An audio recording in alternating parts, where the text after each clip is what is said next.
సింగరేణి కార్మికుల లాభాల వాటాలలో బోనస్ను ప్రకటించడానికి ఏర్పాటు చేసిన పత్రికా సమావేశానికి బాధ్యత వహించిన మిత్రులు ఉప ముఖ్యమంత్రి వర్యులు బట్టి విక్రమార్క గారు, సహచార మంత్రివర్గ సోదరులు, పార్లమెంట్ సభ్యులు, శాసన మండలి సభ్యులు, శాసన సభ్యులు, ఉన్నతాధికారులు, సింగరేణి కార్మికులకు, పాత్రికేయ మిత్రులందరికీ కూడా నా దసరా శుభాకాంక్ష.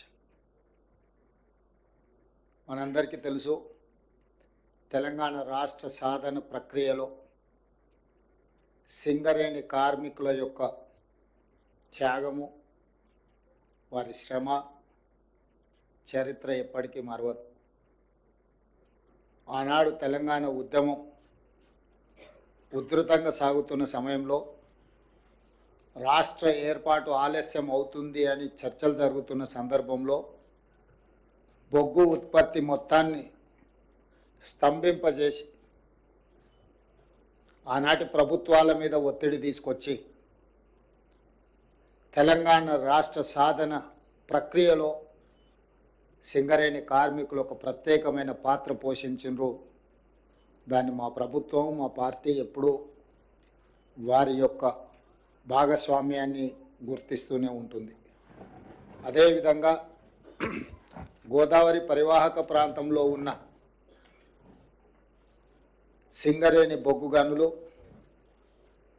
ఈ దేశానికి, జాతికే వెలుగులను అందిస్తున్నాయి. ఈ దేశంలో వెలుగులు విరజల్లుతున్నాయి అని అంటే సింగరేణి కార్మికుల యొక్క శ్రమ, మీరు ఉత్పత్తి చేసిన బొగ్గు ఈనాడు దేశానికి వెలుగులు ఇవ్వడమే కాదు, ఈనాడు పరిశ్రమలను నడిపించి ఆ పరిశ్రమలను లాభసాటి బాటలో నడిపించడంలో కూడా సింగరేణి కార్మికులు ప్రత్యేకమైన పాత్ర పోషిస్తున్నారు. మరి నిరంతరం కష్టపడి ఈ జాతీయ ఆదాయంలో, రాష్ట్ర ఆదాయంలో అత్యంత కీలక పాత్ర పోషిస్తున్న కార్మికులకు ఆ సంస్థకు వచ్చిన లాభాలలో భాగస్వాములను చేయాలని, వాళ్ళకు వాటాలు పంచాలని, ఒకనాడు సింగరేణి సంస్థ నష్టాలలో కూరుకుపోయి మూతపడుతుందనుకున్న సందర్భంలో కాకా వెంకటస్వామి గారు కేంద్ర ప్రభుత్వంతో సంప్రదించి ఆనాడు ఈ సంస్థను ఆదుకోవడానికి అవసరమైన చర్యలన్నిటిని కూడా చేపట్టింది. ఆ తర్వాత సింగరేణి సంస్థ వెనక్కి తిరిగి చూడకుండా లాభాల బాటలో నడుస్తూ ఉంది. ఆ వచ్చిన లాభాలలో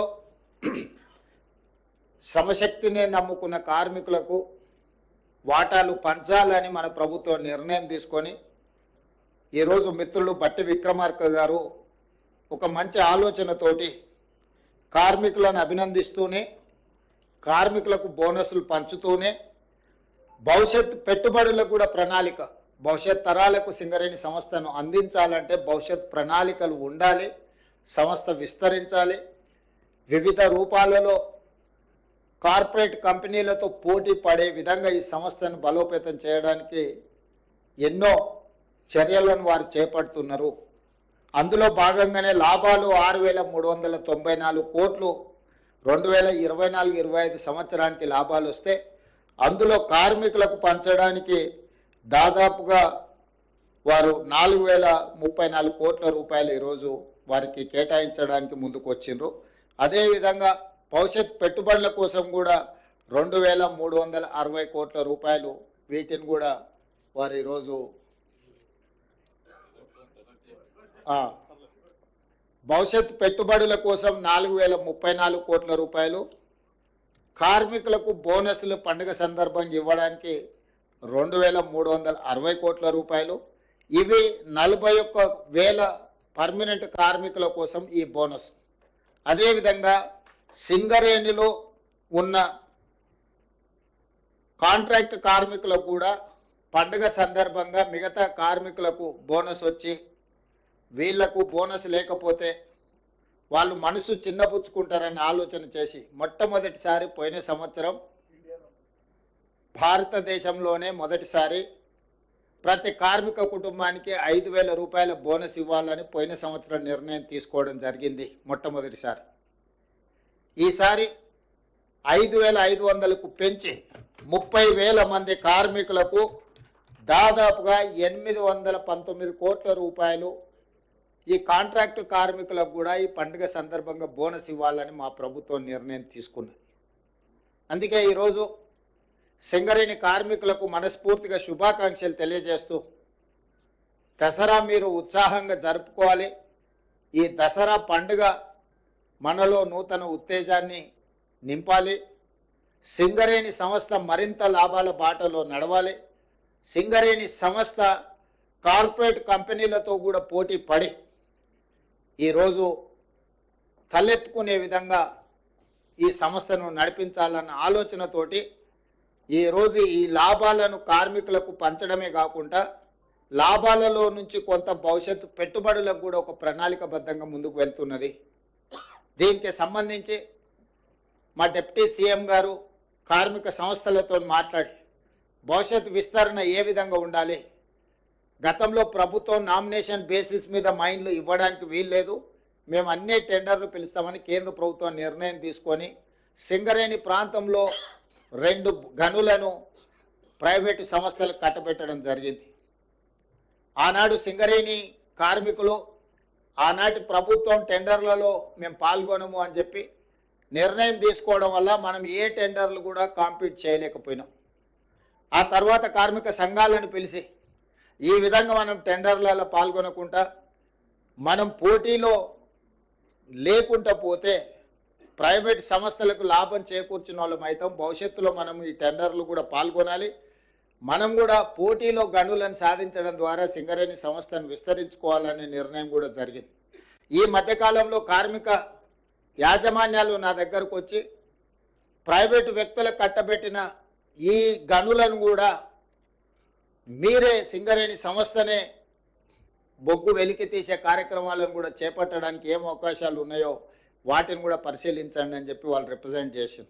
దాంతో నేను ఉప ముఖ్యమంత్రి గారికి సూచన చేసిన దీన్ని ఏ రకంగా ముందుకు వెళ్ళాలి, కేంద్ర ప్రభుత్వం ప్రైవేట్ సంస్థలకు ఇచ్చిన టెండర్లను రద్దు చేసి సరాసరి సింగరేణికి కేటాయిస్తుందా, అవసరం అనుకుంటే వాళ్ళు వేసిన టెండర్ కంటే కూడా కొంచెం ఏమైనా మనం ఎక్కువ ఇస్తే కేంద్ర ప్రభుత్వం ముందుకు వస్తుందా, లేదా ఇతర మార్గాలు ఏమున్నాయో కూడా పరిశీలించమని చెప్పిన.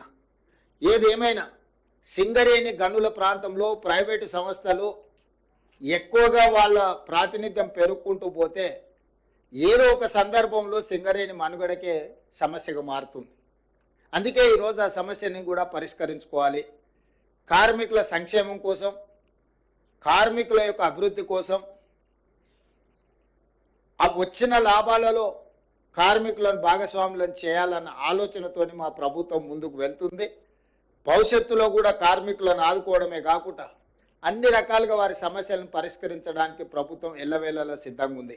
ఈ రోజు మేము ఒక నెంబర్ అనుకొని బోనస్ ప్రకటిద్దాం అనుకున్నాం, కానీ శ్రీధర్ బాబు గారు ఆ ప్రాంతంలో ఉండే శాసనసభ్యులను అందరినీ తీసుకొని వచ్చి లేదు ఇంకా కొంచెం పెంచండి, 11 గంటలకు మీకు అందరికీ ఈ సంతోషకరమైన ప్రకటన చేద్దామని మేము అనుకుంటే వారు వచ్చి గంట సేపు హర్తాలు చేసి దాన్ని ఇంకా కొంచెం పెంచి వారితో పాటు మిగతా శాసనసభ్యులు అందరూ కూడా పెంచాలి, వీలైనంత మేరకు వాళ్ళను ఆదుకోవాలి. మేము అక్కడికి వెళ్ళిన తర్వాత వాళ్ళందరినీ కార్మిక సంఘాలను కార్మికులను కలిసేది ఉంటుందని వారు చెప్పడం సూచన చేయడం, మేము అనుకున్న దానికంటే కూడా కొంచెం బోనసు పెంచే నిర్ణయం తీసుకొని వచ్చి ఈ పత్రికా సమావేశంలో ఈరోజు అనౌన్స్ చేసినాం. దసరా పండుగకి బోనస్ ఇస్తున్నాం. కోల్ ఇండియా నుంచి మన భాగస్వామ్యంతో వచ్చే వాటిని దీపావళికి మళ్ళొకసారి కార్మికులకు బోనస్ ప్రకటిస్తారు. వాటి వివరాలను కూడా కేంద్ర ప్రభుత్వంతో సంప్రదించి బట్టి విక్రమార్క గారు ఆ శాఖ దీన్ని పూర్తి స్థాయిలో పరిగణలోకి తీసుకొని కార్మికుల యొక్క సంక్షేమం కోసం, కార్మికుల యొక్క అభివృద్ధి కోసం, కార్మికుల యొక్క భవిష్యత్ ప్రణాళిక కోసం ఈ ప్రభుత్వం పనిచేస్తుందని తెలియజేయడానికి సంతోషం వ్యక్తం చేస్తున్నాను.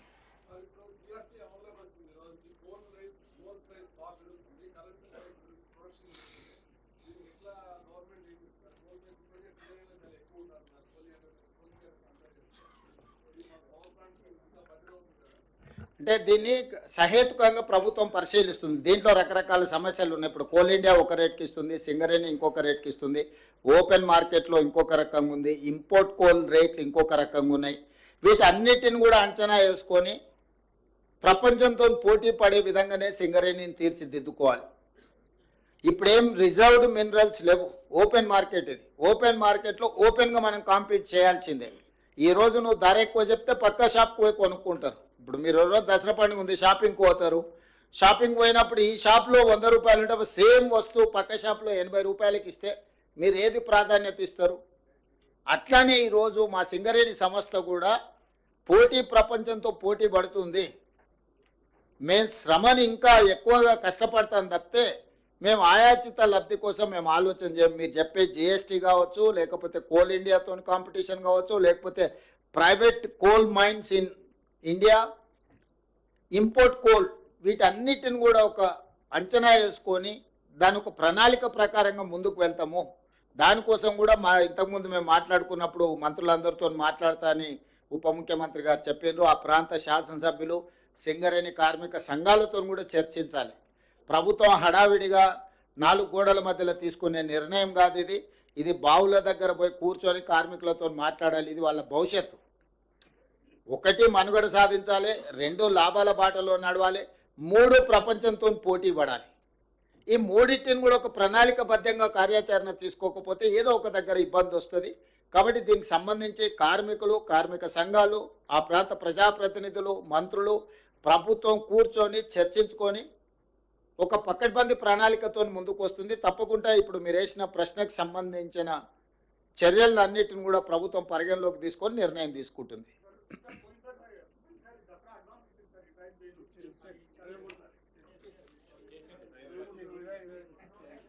ఇచ్చారు రాహుల్ కొంచెం లేట్ ఉన్నట్టున్నాడు, రాత్రి అంతా వర్క్ చేసి. రాహుల్కి ఒకసారి చెప్పండి.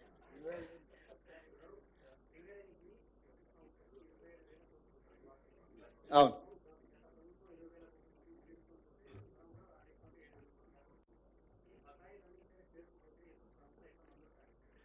ఇది చాలా సున్నితమైన తీవ్రమైన సమస్య. దీన్ని పరిష్కరించడానికి ఆలోచన చేస్తున్నాం. తప్పకుండా దీనివల్ల విద్యుత్ సంస్థలు కూడా దెబ్బతినే పరిస్థితి వచ్చింది. ఒక పక్కన సింగరేణి సంస్థకు విద్యుత్ సంస్థ చెల్లించాల్సింది పెండింగ్ ఉంది. విద్యుత్ సంస్థలకు ప్రభుత్వం అందిస్తున్న క్రాస్ సబ్సిడీ కూడా కొంత పెండింగ్ ఉంది. ఇవన్నీ జిగ్జాగ్ అయిపోయినాయి. కోడి ముందా గుడ్డు ముందా అని అంటే చెప్పలేని పరిస్థితి ఎట్లుందో. ఈరోజు సింగరేణి సంస్థ, విద్యుత్ సంస్థలు ఈ 2 చాలా ఇబ్బందులను ఎదుర్కొంటున్నాయి, బకాయిలు పెరిగిపోతున్నాయి. ఈ రెండింటిని పరిష్కరించాల్సిన బాధ్యత ప్రభుత్వానిదే. క్రాస్ సబ్సిడీ కింద నిధులు కేటాయించాల్సిన బాధ్యత ప్రభుత్వానిదే. ఏమైనా 1 రూపాయి 1 పైసా పెంచుదామంటే కూడా మీరందరూ అట్లా కుదరదని మీరు బల్లబుద్ధి వాదిస్తున్నారు. పెంచకుండా, ఆదాయం పెరగకుండా మనం దీనికి సంబంధించిన ఏ రకంగా బ్యాంకు లోన్లు కానీ, రేట్ ఆఫ్ ఇంట్రెస్ట్ కానీ వీటన్నిటిని తగ్గించుకోవడము లేదు. మనం మార్కెట్లో కలెక్షన్స్లో ఎక్కడైనా ల్యాప్సెస్ ఉన్నాయా, ట్రాన్స్మిషన్ లాసెస్ ఏమన్నా ఉన్నాయా, వీటన్నిటిని కూడా పరిగణలోకి తీసుకొని ఈరోజు ప్రభుత్వం ఒక ప్రణాళికతో రావాలని అనుకుంటున్నాం. తప్పకుండా సింగరేణి బకాయిలను దృష్టిలో పెట్టుకుంటాం, విద్యుత్ శాఖకు సంబంధించిన బకాయిలను కూడా దృష్టిలో పెట్టుకొని ప్రభుత్వం నిర్ణయం తీసుకుంటుంది.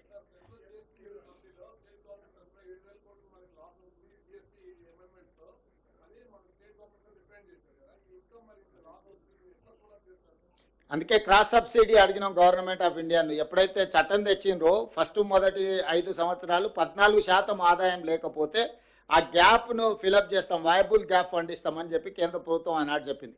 ఈ రోజు కూడా ఇప్పుడు వస్తున్న ఆదాయానికి ప్రభుత్వం తీసుకొచ్చిన నిర్ణయాల వల్ల, సరళీకృత విధానాలు కానీ లేకపోతే ట్యాక్స్ స్లాబ్స్ మార్చడం వల్ల వచ్చిన సమస్యను, ఆ గ్యాప్ను కూడా కేంద్ర ప్రభుత్వమే ఫిలప్ చేయాలి. ఎందుకంటే ఈ ఆదాయం ప్రకారం మేము మా లైఫ్ని ప్రణాళిక చేసుకున్నాం. మాకింత ఆదాయం వస్తుంది, ఈ ప్రకారం ప్రతి నెల ఇంత ఖర్చు పెట్టాలని మేము నిర్ణయం తీసుకుంటే కేంద్ర ప్రభుత్వం ఉన్న ఫలంగా ఒక కోణంలో ఒక నిర్ణయం తీసుకున్నారు. కాబట్టి ఈ గ్యాప్ను కొన్ని రాష్ట్రాలకు సరిగ్గా ఉండొచ్చు, కొన్ని రాష్ట్రాలకు తక్కువ ఉండొచ్చు. తక్కువ ఉండే రాష్ట్రాలకు అన్నిటికీ ఈ గ్యాప్ను ఫిలప్ చేయాల్సిన బాధ్యత కేంద్ర ప్రభుత్వానిదే ఉంది. అందుకే జరిగిన జిఎస్టీ కౌన్సిల్ మీటింగ్లో ఉప ముఖ్యమంత్రి గారు స్పష్టంగా కేంద్ర ప్రభుత్వానికి నివేదిక అందించడం జరిగింది. ఎగ్జాక్ట్గా మాకు ఎంత రావాలనో నెక్స్ట్ 5 ఇయర్స్ అట్లీస్ట్. మొదట్లో చట్టం తెచ్చినప్పుడు 14% కంటే ఆదాయం తగ్గిన రాష్ట్రాలకు వైబుల్ గ్యాప్ ఫండ్ ఎట్లా ఇచ్చిండ్రో, ఇప్పుడు ఒక కొత్త second phase of liberalisation or otherwise amendment of GST చట్టం తెచ్చిరో, ఇప్పుడు కూడా విజిఎఫ్ అనేది నెక్స్ట్ 5 సంవత్సరాలకు కేంద్ర ప్రభుత్వం అమలు చేయాలి. ఎవ్రీ ఇయర్ ఎట్లయితే పెరుగుతుందో ఆ గ్యాప్ను వాళ్ళు ఫిలప్ చేయాలి, వాళ్ళ బాధ్యత. మేము ప్రకటించేస్తాం, మేము నిర్ణయాలు తీసుకుంటాం, మీ చావు మీరు చావండి అని మోడీ గారు అనుకున్నా ఇంకెవరు అనుకున్నా అది మంచిది కాదు. ఈ రాష్ట్రానికి నష్టం వస్తుంది. నేను కిషన్ రెడ్డి గారికి విజ్ఞప్తి చేస్తున్నా, తక్షణమే ఈ రాష్ట్రానికి ఎంత నష్టం వస్తుందో మీరు ఉప ముఖ్యమంత్రి గారు మీకు ఒక లేఖ రాస్తారు, దాన్ని తీసుకొని మోడీ గారి దగ్గర కేంద్ర ప్రభుత్వంతో మాట్లాడి రాష్ట్రానికి జరిగే నష్టాన్ని కేంద్ర ప్రభుత్వం పూడ్చాలి అని చెప్పి ఈ ప్రభుత్వం డిమాండ్ చేస్తుంది.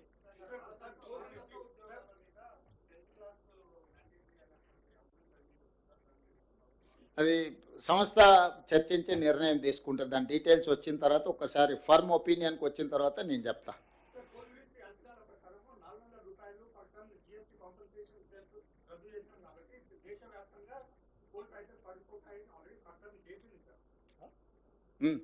అయితే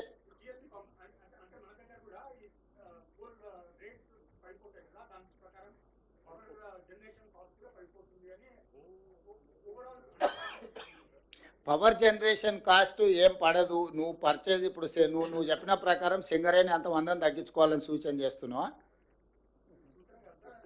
అంటే మీరు చెప్పేది అట్లనే ఉంది కదా, అందుకే ఇవన్నీ కూడా అవును తీసేస్తానా, తగ్గినప్పుడు ఆటోమేటిక్గా తగ్గితే పవర్ ప్రొడక్షన్ కాస్ట్ తగ్గుతుంది కదా అని చెప్తున్నాడు. జిఎస్టీ అమౌంట్ తగ్గుతుందని నాకు అర్థమైంది. రాహుల్ అడిగింది, కాకపోతే రాహుల్ కొంచెం మడతపెట్టి అడుగుతున్నా, అందుకే స్పష్టత కోరుకుంటున్నా. Anyway thank you.